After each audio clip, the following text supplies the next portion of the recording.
আসসালামু আলাইকুম সুপ্রিয় দর্শক শ্রোতা, আবারও স্বাগত জানাচ্ছি এমডি শফিক ব্লকের পক্ষ থেকে। তো গ্রামীণ জনপদের আরও একটু ভিডিও তুলে ধরার চেষ্টা করলাম। সম্পূর্ণ ভিডিওটি দেখার অনুরোধ রইল। তো আমি এই মুহূর্তে চলে আসলাম বাঙালি নদীর তীরে অবস্থিত দেওয়ান সাহেবের মাজার, বয়রা ভিটে নামে পরিচিত।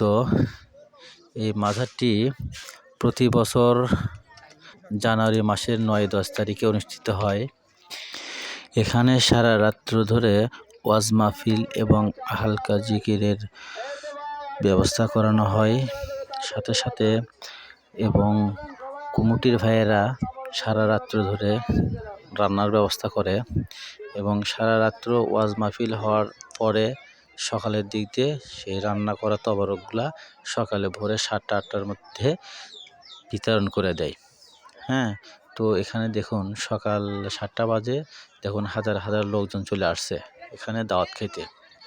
তো এটা মূলত প্রত্যেক বছরের জানুয়ারি মাসের 10 তারিখের মধ্যে হয়। তো এটা মূলত এই অনুষ্ঠানগুলো শীতের মধ্যে হয়। দেখুন সবাই শীতের কাপড় পরে চলে আসছে। এখানে ছেলে মেয়ে আলাদা আলাদা ভাগ করা হয়। এখানে ছেলেদের জন্য আলাদা, মেয়েদের জন্য আলাদা। তো এখানে দেখেন হাজার হাজার লোকজন আসছে, পাশে হাজার হাজার মেয়েরাও আসছে। এই আশেপাশে গ্রামের যারা তারা সবাই চলে আসছে এবং ছেলে আর মেয়ে নাই, সবাই চলে আসছে। কেন আসছে?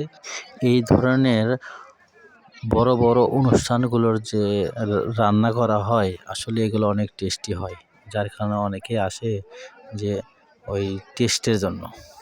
ঠিক আছে, এখন আশেপাশে গ্রামে যারা আসছে এরা মনে করেন সাথে করে বাটি নিয়ে আসে, প্লেট নিয়ে আসে। আবার অনেক দূর দূরান্ত থেকে যারা আসে তাদের জন্য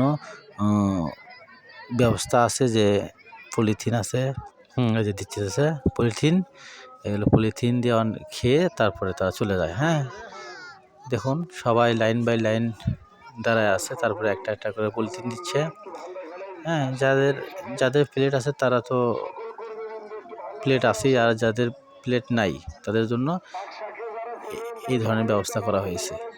তো আগে ছিল যে কলার পাতা দিত, আজ থেকে আরও কিছুদিন আগে কলা পাতা দিত। এখন আর কলা পাতা নেই, কলার গাছই নাই, পাতা কীভাবে দেবে? তার বদলে এই যে আপনার পলিথিনের ব্যবস্থা করা হয়েছে।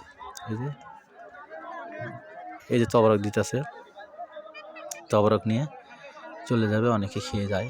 এই যে দেখুন, আসলে এটা অনেক ভালো লাগে, গ্রামের ঐতিহ্য।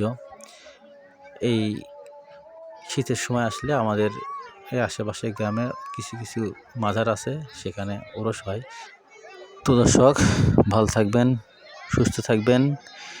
এই সমস্ত ভিডিও দেখতে চাইলে চ্যানেলটিকে সাবস্ক্রাইব করে পাশে থাকবেন। আসসালামু আলাইকুম রহমতুল্লাহ।